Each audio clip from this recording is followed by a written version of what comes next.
Hello everybody and welcome to Hatsu, the show where I create net abilities for characters and real people. Today we'll create the very best Hatsu for our boy Ash Ketchum. To be completely honest, this video would absolutely be classified as fanfiction, because holy crap would Ash Ketchum be best friends with Gon and Killua. Physically speaking, Ash has the muscles to keep up. Don't believe me? Here's Ash effortlessly holding a Cosmium, a Pokemon that weighs approximately 200 pounds, which translates to, 1 ton.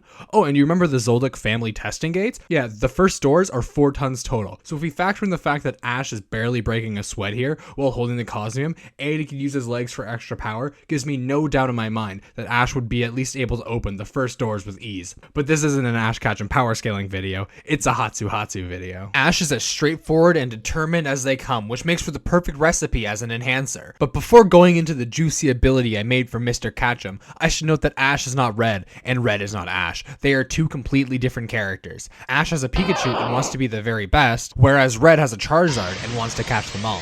This is important to note, as despite the series' catchphrase being gotta catch 'em all, Ash doesn't actually catch that many Pokemon. He's actually only caught 83 Pokemon, 30 of which are a bunch of Tauros. For context, Ash has been the main character for 25 years, and there are 1,025 different Pokemon. Therefore, it would be foolish to include a catching mechanic in Ash's abilities if Ash himself doesn't actually catch that many Pokemon. So then, what is Ash most known for? His bonds and his creativity. Ash is well known throughout Pokemon for making close individual bonds with each of his Pokemon. Another key feature of Ash is his creativity in combat, so a flexible ability would also be wise. For Ashy Boy, I've created 3 named abilities. The first one is named Fight, the second one is named Party, and the last one is named the Bond Phenomenon.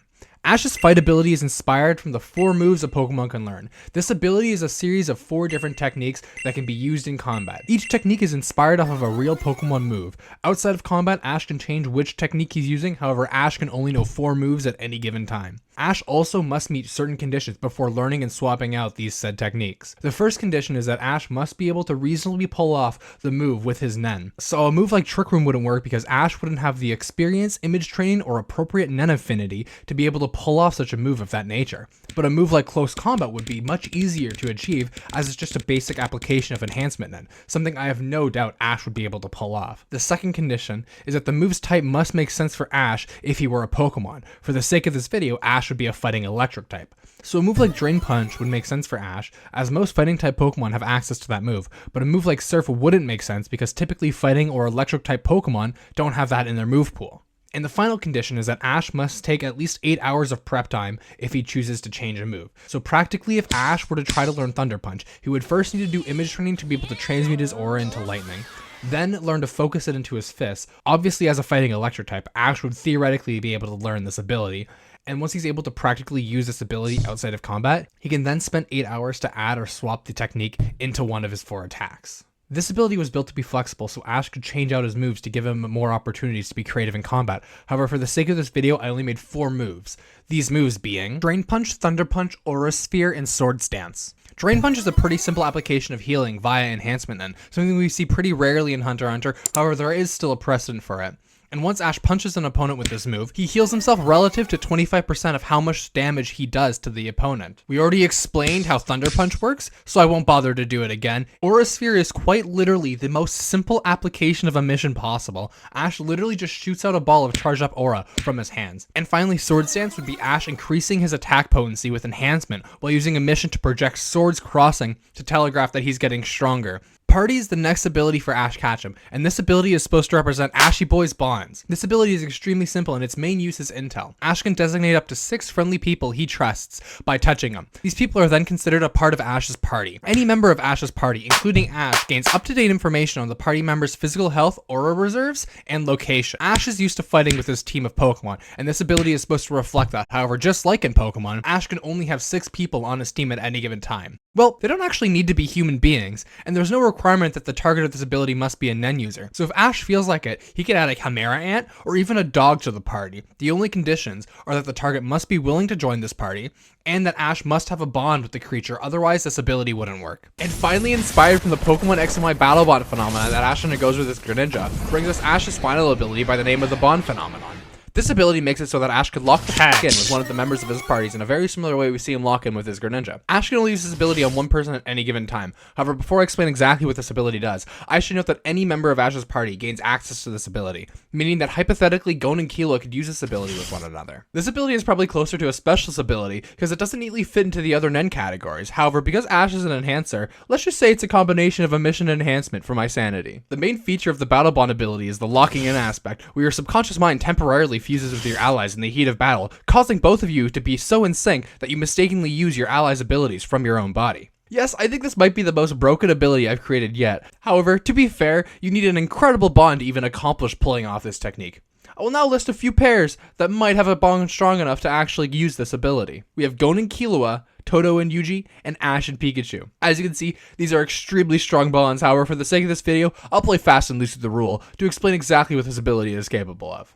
I mentioned that you could use your allies' techniques, but the bond phenomenon doesn't let you copy your allies' abilities straight up. What this technique does is combine your subconscious mind, so that in the heat of battle, by reflex alone, you unintentionally activate their abilities. So to further explain what this ability does, I would first need to explain what the subconscious mind does, then explain how this ability interacts with the subconscious mind. Sigmund Freud proposed 3 levels of the mind: the conscious mind, the preconscious mind, and the subconscious mind. The conscious mind contains all thought, memories, feelings, and wishes of which we're aware of at any given moment. So basically anything you're consciously aware of. The preconscious mind consists of anything that could be potentially brought into the conscious mind. Say I ask you what your favorite color is. The answer to that question is in the preconscious mind, and then is brought to you through your conscious mind. The subconscious mind is a reservoir of feelings, thoughts, urges, and memories that are outside of your conscious awareness. This is basically a place that exists within your mind that you have little to no awareness or access to. So when someone attacks you, your subconscious mind activates your fight or flight response, and by pure instinct you act. Now what we're really interested in is the subconscious mind, as that's what the bond phenomenon interacts with. So let's use Gojo in a fight to explain the 3 levels of the mind, and then we can apply this to Gojo and Ash using the bond phenomenon. So Gojo would use his conscious mind to strategize during a fight, think of ways to get past his enemy's curse technique,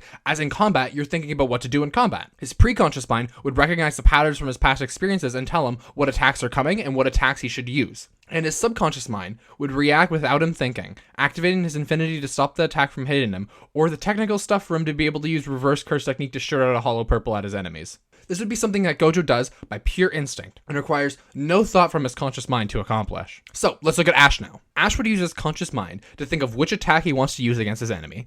His preconscious mind would tell him that Aura Sphere is the most optimal attack in this moment. And when Ash gets surprise attacked, his subconscious mind, that is merged with Gojo's subconscious, would instinctively activate Gojo's infinity, blocking the attack thanks to the Battle Bond ability. So I hope all that makes sense. Anyway, that's it for Ash's Hatsu. Let me know your thoughts on this ability. Did I make it too strong? Not strong enough? Obviously, it's kind of OP. I'm not even going to fabricate. If you want to see more of me, you can join my Discord server or come watch me live on Twitch, all of which are below in the description. Please sub and bye.